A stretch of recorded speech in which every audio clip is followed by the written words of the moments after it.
I never thought a single glance could feel like trespassing. Yet here I am, standing on my side of the street, staring at her balcony like it's the only light in the world. Her name is Marianne. I learned it the day she waved from her window, a small, hesitant motion that felt both like permission and warning. She's older, 38, maybe 42, the kind of woman who carries years in the way her shoulders slope, in the careful arch of her eyebrows. And I, 21, fumbling through my own awkward attempts at adulthood, feel absurdly exposed in comparison. The first time I saw her up close, it was because of a fallen gutter at my apartment. Water spilling in a thin, persistent line. I'd wrestled it down the ladder for 10 minutes before realizing it was hopeless. She appeared, out of nowhere, standing in the doorway of her house across the street. "You're going to fall," she said, voice low but firm, carrying an authority I didn't dare challenge. And somehow, in the sunlight catching the curve of her cheek, it didn't feel like a warning. It felt like an invitation. "I've got it," I muttered, shifting my weight on the ladder. My hands were sticky with mud, but I couldn't stop looking at her. She was leaning on the railing, bare arms catching the morning light, hair loose against her neck. There was a quiet patience in her gaze, but also something heavier, almost like she'd been waiting for me to notice. "I've been watching, just for you," she said, and I swear the words hovered in the air, catching my chest somewhere behind my ribs. I laughed, though my throat felt tight. "Really?" Her lips twitched, not quite a smile. "Really?" Then, she looked away, but not completely. The corner of her eye stayed on me. I climbed down, pretending my knees weren't shaking. She was right there when I reached the bottom, and our hands brushed. Accidentally, supposedly, but I felt the spark. It was ridiculous and dangerous, but undeniable. I wanted to say something clever, something that would make her notice me the way I was noticing her, but all I could manage was, "Thanks for, checking in?" "You're welcome," she replied. But there was a pause, long enough for me to hear my own heartbeat thundering in the silence. Then she added softer, "Be careful next time. I don't want to see you hurt." Something about the way she said it, like she was speaking to more than just a neighbor, made my stomach flip. I wanted to ask if she meant it, if she was thinking about me when no one else was. But the words wouldn't come. I just nodded. The day stretched on, ordinary in every other way. Classes, emails, groceries. But my mind kept slipping back to her. The curve of her smile, the tilt of her head when she watched me struggle, the weight behind her words that I couldn't quite name. Every time I closed my eyes, I saw her leaning on that railing, sunlight brushing her hair. A secret tucked behind her eyes that I wanted more than anything to unravel. And now, as evening falls, I see her across the street again, lights flickering on in her apartment. She's standing by the window, holding something, a book, a cup of tea. And then she leans forward, just slightly, as if nudging the distance between us. My fingers itch. My mouth opens, closes.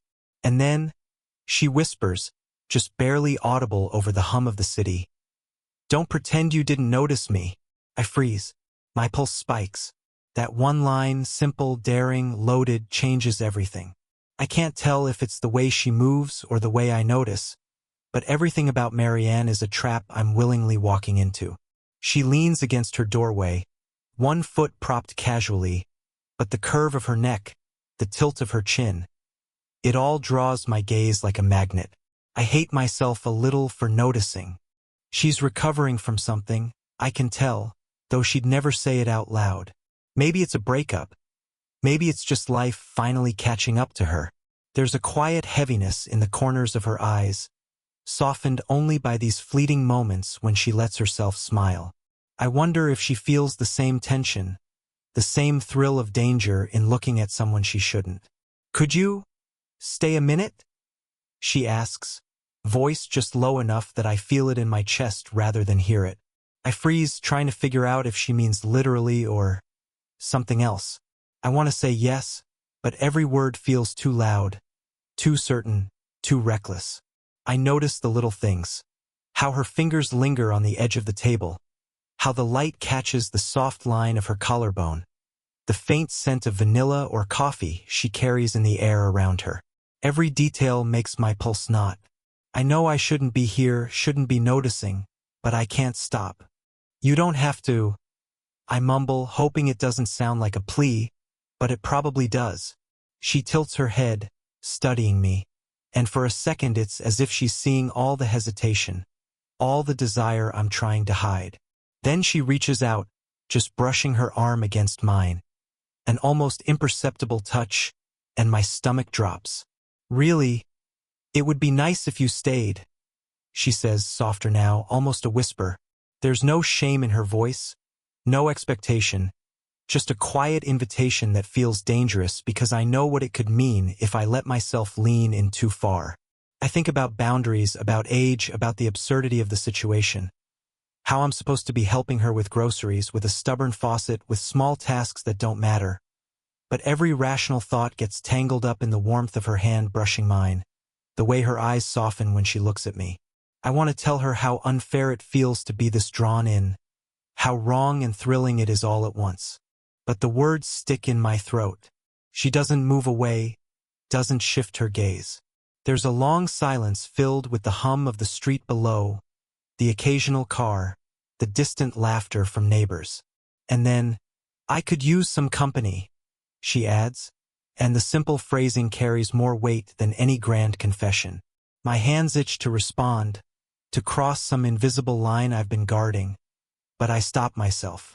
I stay, because just being near her feels like stepping off the edge of something dangerous, and maybe, just maybe, I don't want to step back. The sound of the faucet dripping was steady, almost hypnotic, but all I could hear was her laugh. Marianne had leaned over the sink, wiping a spill I'd made, and her shoulder brushed mine. Lightly, almost nothing. But it sent a jolt through me I couldn't ignore. I tried to step back, telling myself it was just reflex, that I was imagining the tension. But every time she moved, every subtle gesture, it felt like she was drawing me closer, like gravity had shifted in her direction. She caught me staring again, and instead of pulling away, she held my gaze. "You're quiet today," she said softly, almost teasing. But there was a tremor underneath, a hint of something fragile, something that made me want to speak, to confess the impossible, that I'd been thinking about her smile, the curve of her neck, the way she smelled like rain on concrete. But I couldn't. "I'm just focused," I lied, fumbling with a rag that was supposed to be drying the counter, but instead became a shield between us.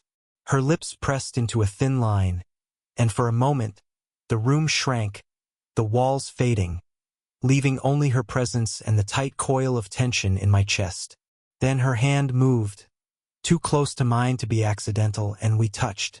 Not on purpose, she claimed later, but the heat of it lingered far longer than logic would allow.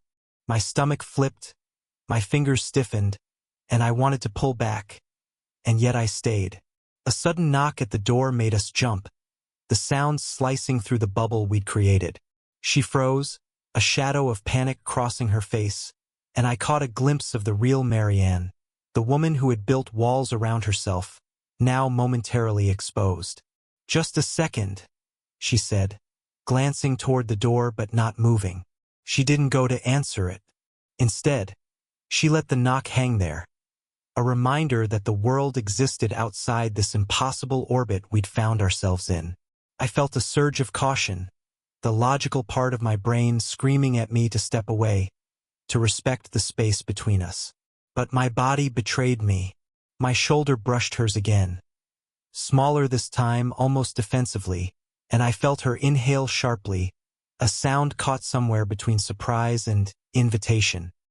Maybe I should. I started, but my words trailed into nothing. Every rational thought had evaporated. I wanted to step back, wanted to remind myself of the danger, of how wrong it could be. But the pull was too strong, the gravity of her presence too real. She didn't speak, didn't move. She just looked at me, eyes glinting with something unspoken, lips slightly parted, as if daring me to cross the invisible line. And I realized, with a mix of terror and desire, that I didn't want to pull away. Not yet. The knock came again, sharper this time, insisting, reminding us of reality. But Marianne's hand lingered near mine, and for a heartbeat, I couldn't tell if it was reassurance or temptation. My heart thudded painfully in my chest. Are we about to cross the line? I don't know, but I have the terrifying, thrilling feeling that it's only a matter of time. This part escalates intimacy, shows external pressure, and ends on suspense, making viewers wonder what will happen next. I shouldn't have stayed. Every rational part of me screamed at the folly of it. Marianne was older, guarded, complicated. Yet here I was, leaning against her counter, heart hammering, hands trembling from the brush of her fingers moments ago. You're not like anyone I've ever known, she said suddenly, voice low, almost breaking. I froze, caught off guard by the rawness. There was no teasing in her tone, no small laugh hiding the meaning. Just her, exposed. I started, but the words died in my throat. How could I explain that my every thought had been about her smile, the tilt of her head, the warmth she carried like a secret no one else could touch, that every time she looked at me, I felt like I might combust from wanting her? Her hand lingered on the counter, close enough that my fingers itched to bridge the distance. I shouldn't, she whispered, and I heard the strain, the push and pull of something she had been holding in for weeks. I'm not supposed to feel this way. It's wrong. And yet, the silence stretched, heavy, intimate, filled with all the words neither of us dared say aloud. My mind spun, trying to anchor in logic, in boundaries, in everything that screamed we shouldn't. But logic felt meaningless against the weight of her gaze, against the warmth that radiated from her in waves I couldn't resist. I think I want you to stay, I blurted, voice raw, catching even myself by surprise. My confession hung in the air like smoke, twisting around the tension between us. She blinked, and in that instant, the room seemed to shrink to nothing but the space between our faces. Her lips parted slightly, just a fraction, and I saw the storm in her eyes, the longing, the fear, the restraint. You're not supposed to say that, she murmured. But there was no anger, only truth, dripping between us like an unspoken promise. I stepped closer, heart threatening to tear through my ribs, mind screaming at me to pull back, to respect the line that had always kept us apart. But the closer I moved, the more the world outside seemed to vanish. The faucet dripping, the city hum, the knock that had interrupted us hours ago. All of it disappeared. There was only her. Her hand twitched, almost involuntarily, as if debating whether to reach out. I wanted to close the distance, to touch, to speak everything my chest had been holding for weeks. But I stopped myself. The air between us was electric, charged, full of things neither of us could yet admit. Then she leaned back just slightly, enough to create space, and whispered, almost as if confessing to herself, If we do this. Her words trailed into silence, heavy and pregnant. I couldn't answer. I didn't need to. My eyes met hers, and in that loaded pause, everything shifted. One look, one breath, and I realized that nothing would ever be the same again.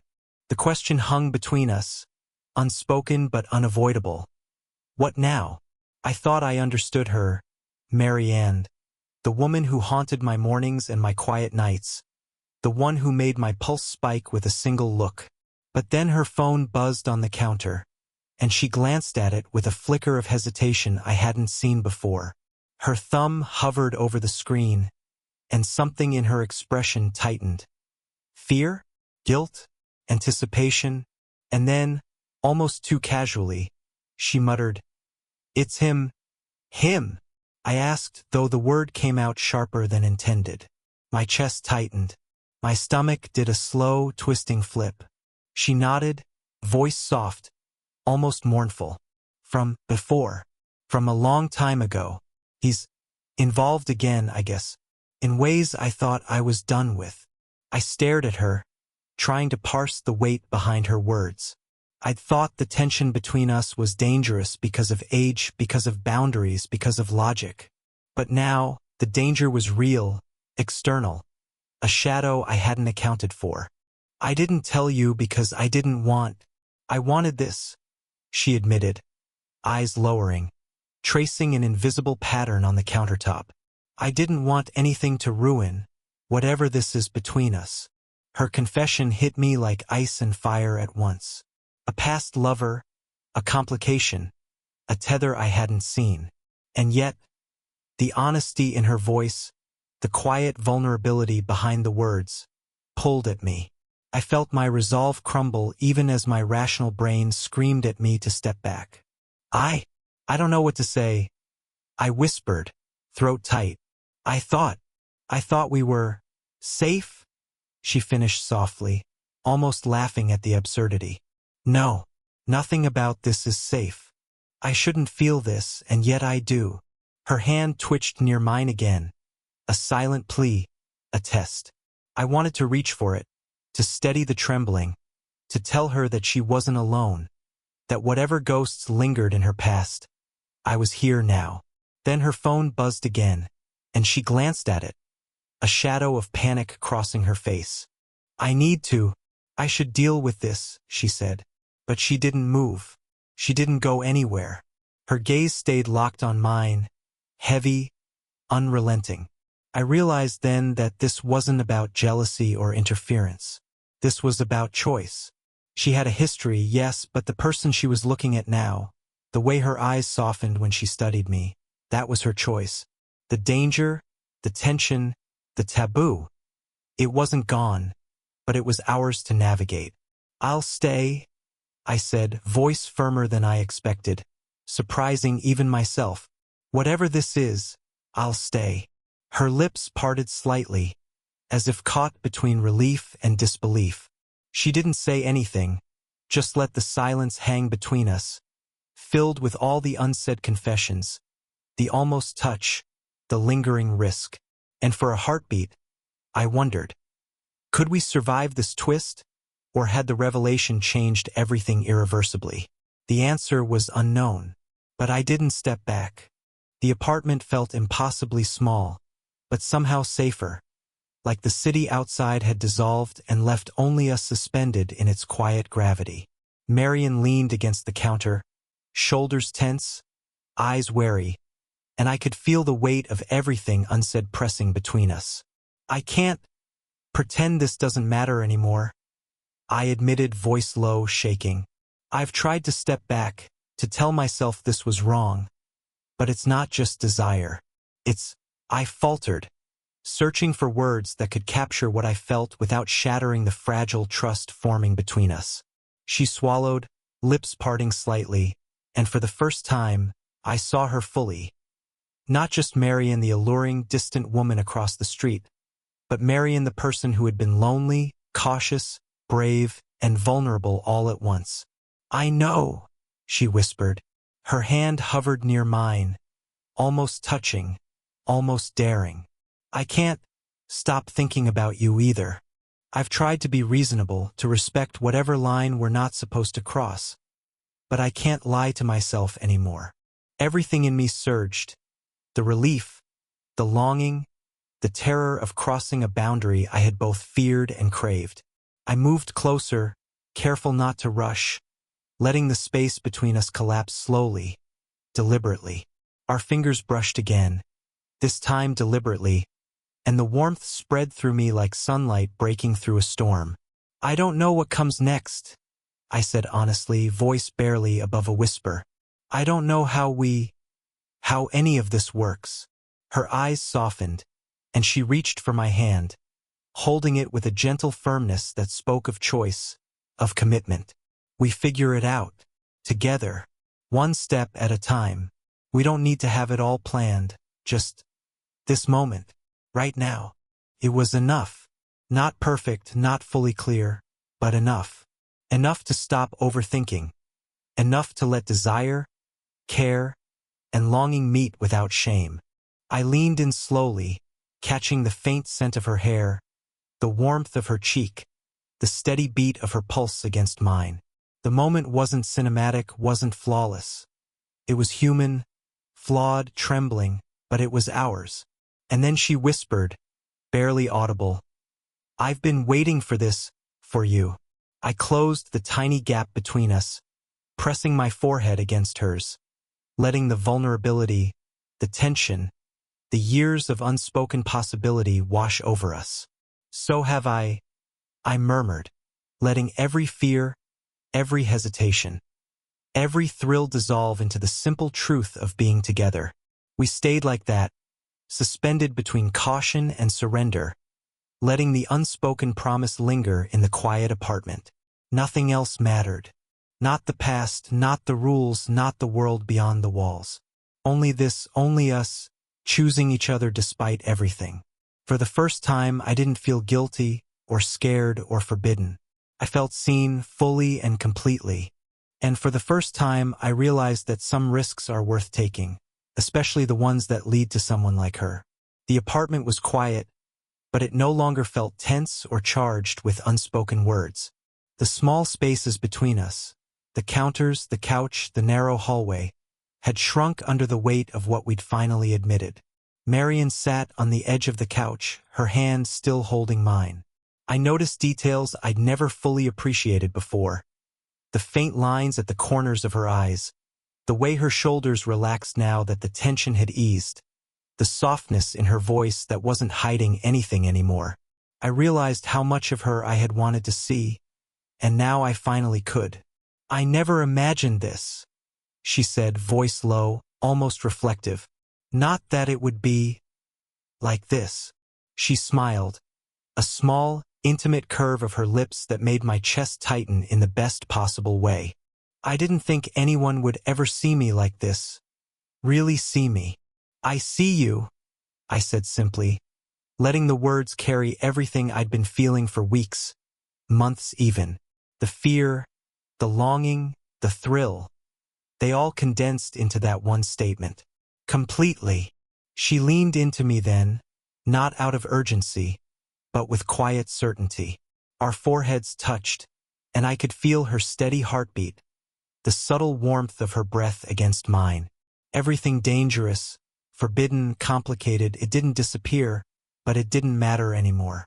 What mattered was this honesty, choice, and being seen.